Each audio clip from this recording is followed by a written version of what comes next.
নমস্কার বন্ধুরা, কেমন আছেন? আশা করি সবাই ভালো আছেন। আমি ভালো আছি গোপালের কৃপায়। আজ আজ যেদিনে ব্লগটা শুরু করছি সেদিন হলো মে মাসের 8 তারিখ। মে মাসের 9 তারিখ আমাদের ঘরে বিষ্ণুকে তুলসী দেওয়া হবে। এই বিষ্ণুকে তুলসী দেওয়াটা বাবু থাকাকালীনই দিয়ে গিয়েছিল। বাবু চেয়েছিল যাতে প্রত্যেক বছর আমরা বিষ্ণুকে তুলসী দিই।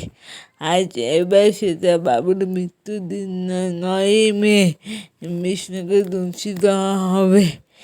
এখানে মাসি বিষ্ণু পূজার জন্য সব কিছু রেডি করা হচ্ছে। আর এখানে ভোগের রান্নার জন্য সব কিছু রেডি করা হয়েছে।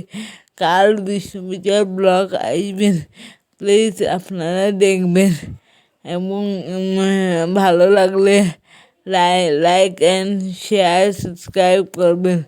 আর আপনাদেরকে বলি জয় গোপাল বলে আমি আপনাদের এই ব্লগটা এখানেই শেষ করলাম।